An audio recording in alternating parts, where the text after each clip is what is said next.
हाय नमस्कार, मी अतिशा लाड राजश्री मराठी शोबजमध्ये तुम्हा सगळ्यांचं स्वागत आहे. तर सुख कळले या मालिकेच्या सेटवर मी आता आहे आणि मालिकेत आपण पाहतोय की अनेक ट्विस्ट अँड टर्न्स घडत आहेत. नुकतीच आपली मालिका आपल्या भेटीला आली आहे आणि आता स्पृहा माझ्यासोबत आहे. खरं तर खूप ऑफ कॅमेरा मस्ती करून झालेली आहे. छान मस्ती करत करत सगळे सीन शूट होतात. खूप मजा आली हे BTS बघायला आम्हाला. कशी आहे स्पृहा आणि मालिकेला कसा रिस्पॉन्स मिळतो सध्या सोशल मीडिया?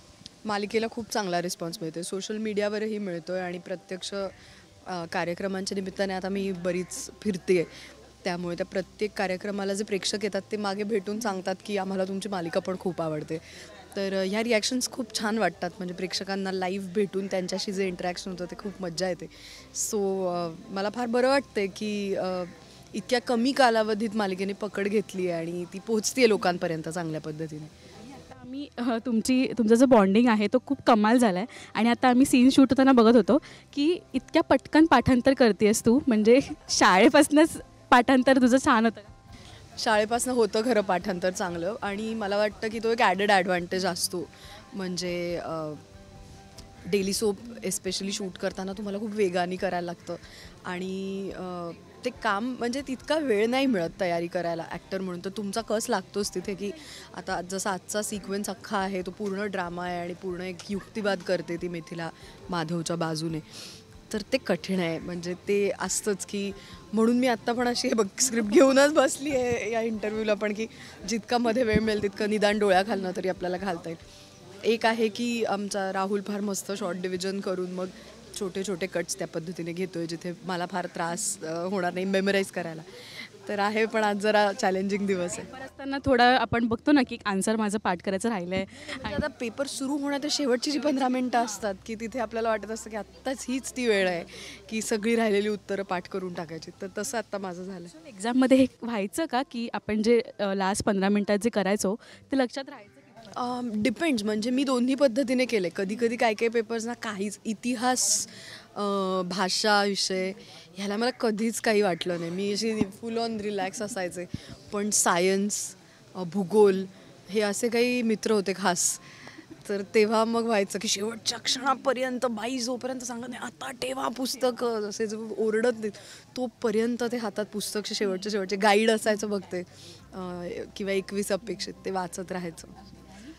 म्हणजे हा तुझा लुक जो आहे ना मिथिलाचा तो जास्त लक्ष वेधून घेतो ते मंगळसूत्र. सुरुवातीला जेव्हा प्रोमो आउट झालं ते लक्ष्मीच्या पावलांचं मंगळसूत्र आहे. आम्हाला ते क्लोजली बघायला आवडेल आता तू घातलं असेल तर.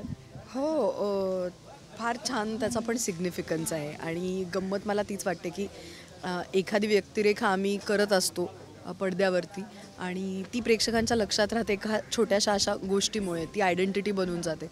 पण ती बनावी यासाठी इतक्या लोकांचा विचार केलेला असतो त्यामागे. म्हणजे अगदी चॅनलच्या टीमपासून जे क्रिएटिव्ज असतात क्रिएटिव्ह काम करत असतात या शोवरती ते असतील लेखक दिग्दर्शक स्क्रीन प्ले रायटर्स संवाद लेखक सगळ्यांचा खूप मोठा वाटा असतो एक व्यक्तिरेखा उभी करण्यामध्ये. आणि एक अशी ठोस आयडेंटिटी त्या व्यक्तीला मिळणं की हां मिथिला म्हणजे हे असं प्रेक्षक असोसिएट करायला लागतात त्या कॅरेक्टरबरोबर. आणि खूप गंमत येते मागे भेटून. आता मी म्हटलं प्रेक्षक भेटतात तेव्हा कितीतरी बायका सांगतात की आम्ही असं बनवायला टाकलं आहे ह्या डिझाईनचं आम्ही केलं. हां तर ती मज्जा वाटते मला खूप. पण स्पृहा तुला पर्सनली असे ट्रेंडी किंवा असं ह्या गोष्टींची आवड नाही आहे फार. मला फार काही अंगावरती घालायला असं फार आवडत नाही. मी घातले दागिने रोजच्या वावरात तरी माझे अगदी बेसिक नाजूक काहीतरी एखाद दुसरं मी हातात एक अंगठी आहे माझी ही एंगेजमेंट रिंग आहे ती माझ्या हातात असते. बाकी फार काही मी अंगावर वागवत नाही. इव्हन आपले जे पारंपरिक दागिने आहेत ना ते मात्र मला खूप आवडतात आणि त्याच्यात काही फार वेगळे एक्सपेरिमेंट करावेस मला कधी वाटत नाही. म्हणजे टिपिकल मराठी घरांमध्ये आपली जी मंगळसूत्र असतात एखादी ठुशी असते एखादा थोडासा लांब माझ्या आईने एक लक्ष्मीहार मला दिला आहे तो आहे.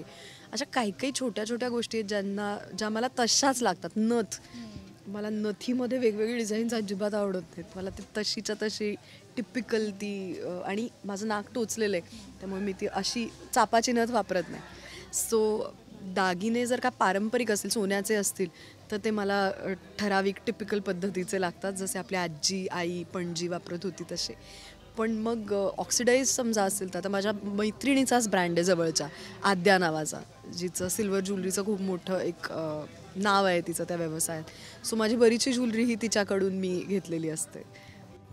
मालिकेला सुद्धा हाय पॉईंट येतो आहे आणि मिथिलाचे बरेच असे म्हणजे नवऱ्यावर कसा विश्वास असावा आणि नवऱ्यासाठी लढणारी मिथिला आम्हाला बघायला मिळणार आहे. त्या भागांबद्दल एक काय अपील करायला आवडेल प्रेक्षकांना, कारण का खूप इंटरेस्टिंग काय काय घडतं आहे मालिकेत. खूप इंटरेस्टिंग घडतं आहे आता. हा प्रश्न लोकांच्या मनात सतत जागता राहील की आता पुढे काय, आता पुढे काय. दैनंदिन मालिकेमध्ये वेगवेगळी वळणं येणं अपेक्षितच असतं. पहिले 2-3 आठवडे मालिका सेट व्हायला जातात. आपल्याला कॅरेक्टर्स हळूहळू कळू लागतात की ही कशी वागते, हा कोण आहे, ह्यांचं एकमेकांशी काय नातं आहे. तर या सगळ्यामध्ये आत्ता खऱ्या अर्थाने गोष्टीत एक मजेशीर वळण आलं आहे.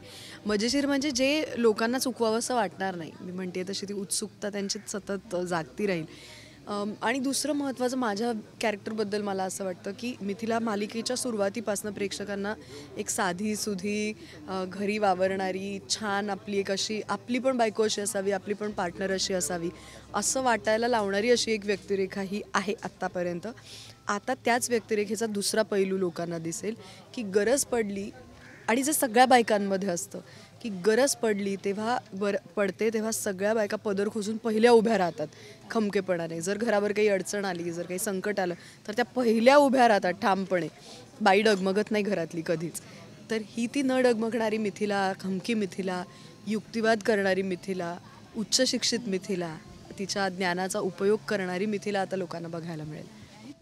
आत्तापर्यंत जितके पण कॅरेक्टर्स होते ते मला असं वाटतं की रिअल होते, मुळमुळ रडणारी नाही किंवा असं ड्रमॅटिक वाटेल असं अजिबात नव्हतं. एका लग्नाची तिसरी गोष्ट, मी असेन तर मीही असेच वागेन. तर तुझं सिलेक्शन किंवा ते चूज करणं पण त्याचं एक हे आहे ना. मला असं वाटतं की मी नशीबवान आहे, कारण मला ते चूज करायची संधी मिळाली. ती बऱ्याचदा नाही मिळत. माझ्या नशिबाने त्या वेळेला त्या पद्धतीच्या व्यक्तिरेखा माझ्याकडे येत गेल्या आणि मी फक्त त्यांना खरं सांगायचं तर हो म्हणत गेले. आणि ते मात्र होतं की सगळ्या ज्या आत्तापर्यंतच्या मालिका केल्या त्याच्या टीम्स इतक्या सुंदर होत्या. ते क्रेडिट सगळं त्या लेखक दिग्दर्शकांचं की ती व्यक्तिरेखा त्यांच्यामुळे तशी उभी राहिली. पण मला स्वतःला असं वाटतं की आपण जेव्हा एखादी मालिका करत असतो किंवा कुठलंही असं चित्र आपण समाज माध्यमांवरती दाखवत असतो तेव्हा बाई ही नेहमी बाईसाठी ठामपणे उभं राहणारी, स्वतःचं मत सांगणारी, आपण किती वेगवेगळ्या अडचणींना तोंड देत आज तू उभी आहेस, मी उभी आहे, आपण आपलं करिअर आपल्या जीवावरती घडवलं आहे कोणाचाही सपोर्ट न घेता. तर ह्या बायकासुद्धा दिसायलाच पाहिजेत. हे टेलिव्हिजन एस्पेशली हे अत्यंत सशक्त माध्यम आहे, ते पॉवरफुल माध्यम आहे. त्या माध्यमाचा लोकांच्या मनावरती, जीवनावरती, आयुष्यावरती परिणाम होत असतो.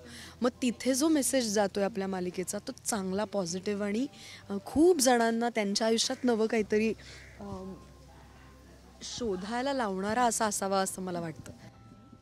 मी नेहमी तुला जेव्हा टी व्हीवर बघते तर मला असंच वाटतं की किती सहजपणे तू करतेस. आणि आता जेव्हा प्रेक्षक BTS बघतात तुला बिहाइंड द सीन बघणंसुद्धा एक पर्वणी होती की कसं हे सगळं घडतं. खरं मी अतिशयोक्ती नाही करते पण हे खरं आहे. आणि आता जेव्हा प्रेक्षकसुद्धा हे BTS बघतात त्यांनाही आवडेल, कारण का आम्हाला एका लग्न तिसरी गोष्टमधली सुद्धा तू आवडलेलीस, आजच्या काळातली वाटत होती आणि मिथिलाही सुद्धा आवडते. सो थँक्यू सो मच बोलल्याबद्दल. आणि हे जे ट्विस्ट अँड टर्न्स येतात मालिकेत पाहायला खूप इंटरेस्टिंग वाटतं आहे आणि आता खूप मोठं वळण येतं आहे. तर ते सुद्धा आम्ही सगळे बघू. थँक्यू सो मच आणि ऑल द व्हेरी बेस्ट मालिका. Thank you so much.